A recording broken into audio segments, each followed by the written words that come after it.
Hello, my name is Abby Mickey, and you're listening to the Wheel Talk podcast. We are deep into the Tour de France Femmes, avec Zwift, and Matt Denif, Lauren Rowney, and Georgie Howe are creating some incredible content over on escapecollective.com, including the Wheel Talk daily podcasts from the ground of the Tour de France Femmes, avec Zwift. I, myself, have been collecting audio diaries from Director Sportif Shawn Clarke of the Liv AlUla Jayco team. Normally, these audio diaries would slot into the regular daily episodes coming from the tour. However, Shawn, as a director, has some late nights and sends them to me, usually after the podcast has released. So I wanted to compile the first two stages for this mini-sode. You can enjoy this episode before the Stage 3 episode comes out later today, because you can never get too much content from the Tour de France Femmes avec Zwift. Please enjoy this tiny episode with Shawn Clarke from the caravan of the Tour de France Femmes avec Zwift, and let me know what you think. Maybe we'll keep this going for the rest of the week.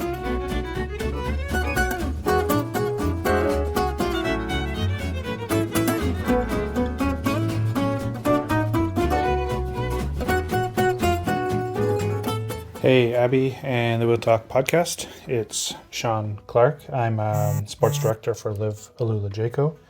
I'm one of 3 sports directors here at the Tour de France Femmes. And we just had a pretty wild first day of the race.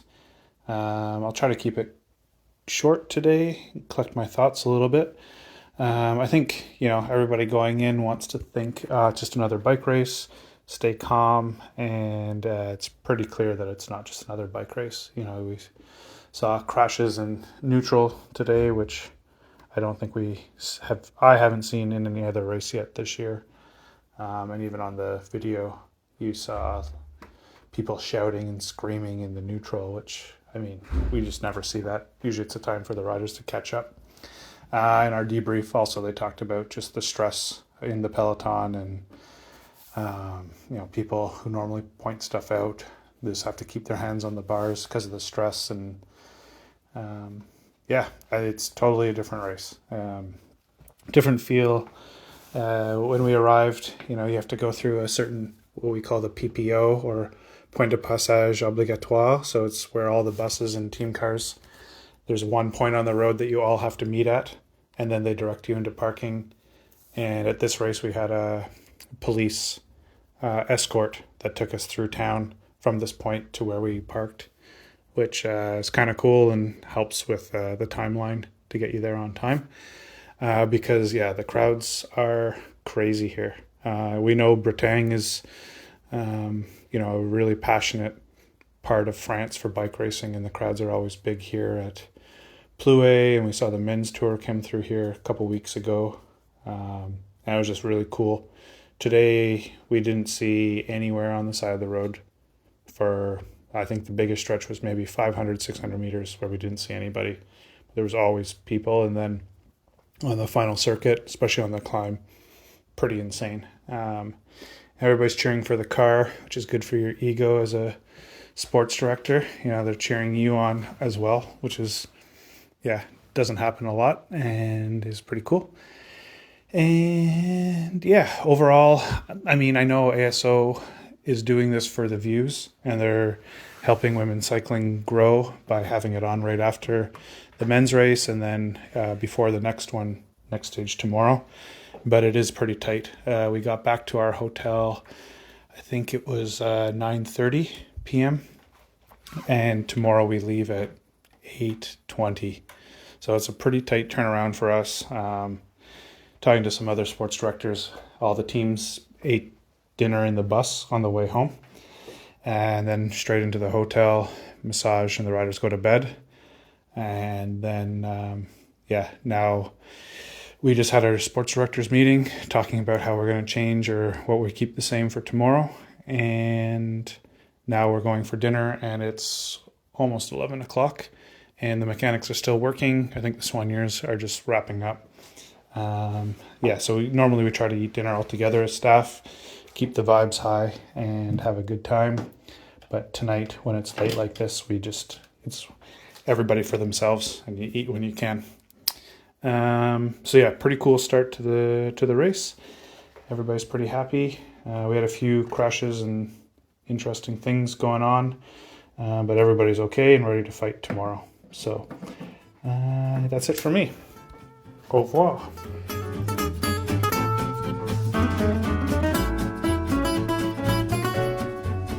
Hello, Abby and the Wheel Talkers. I will try to keep this brief and concise because we've had a lot of champagne and probably I can ramble.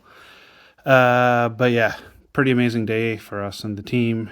I think I'm most happy for Mavi. She's such an incredible rider with such an amazing palmarès that a Tour de France stage win totally fits, and she deserves to have that on her palmarès. And yeah, I think it's just amazing for her, for the team. So well deserved for somebody who works so hard.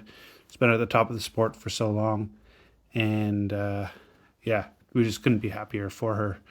Yeah, I think as a team, we've been riding well all year, being in position when it matters as a team, executing plans really well, and things honestly haven't been falling our way.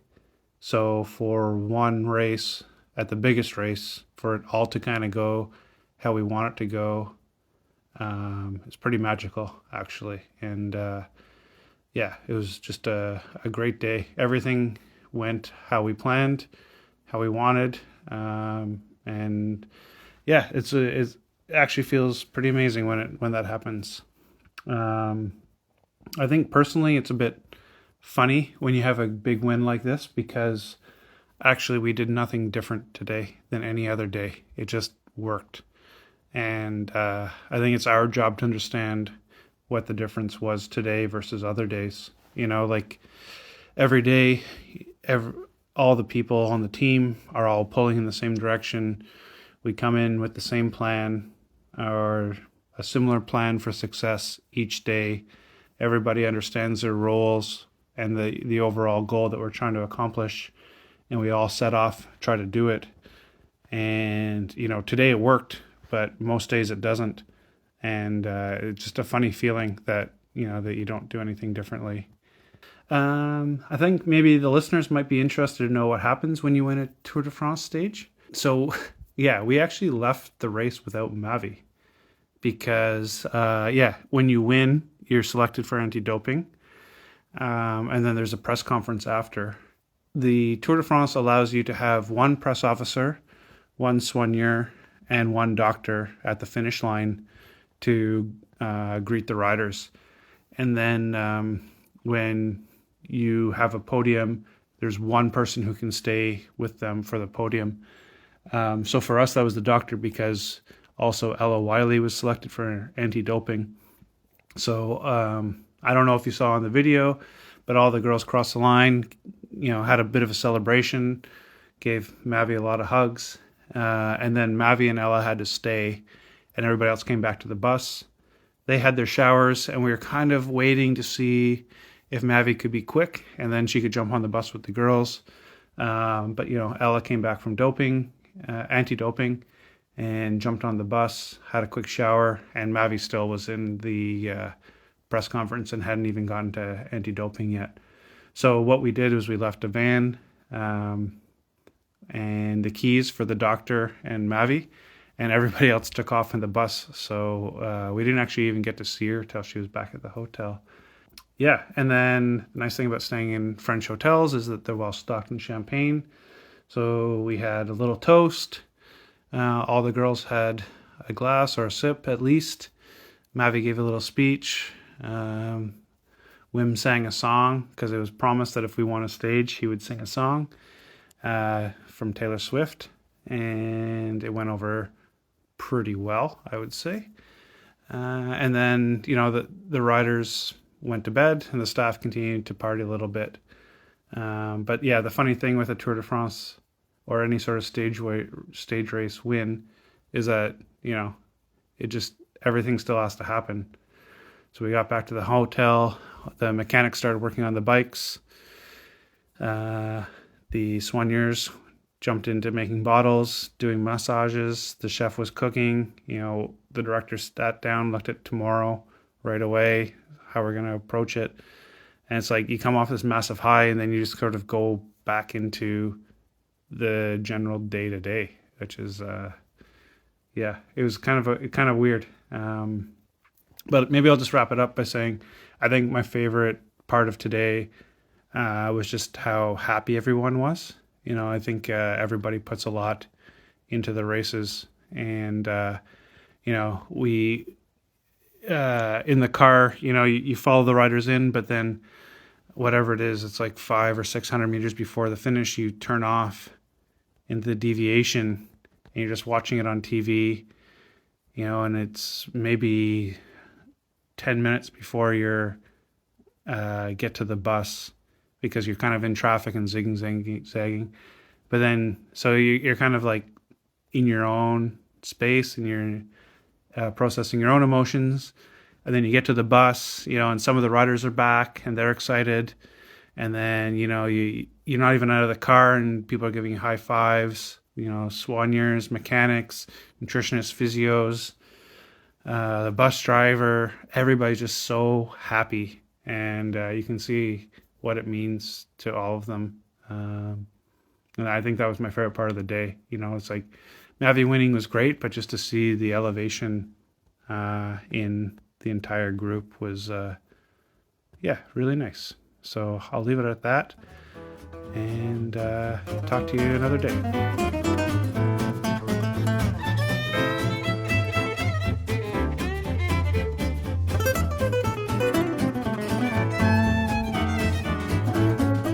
So much for listening to this mini episode with myself and Shawn. I'm going to hand the mic back over to Matt Deneve, Georgie Howe, and Lauren Rowney, reporting live from the Tour de France Femmes avec Zwift.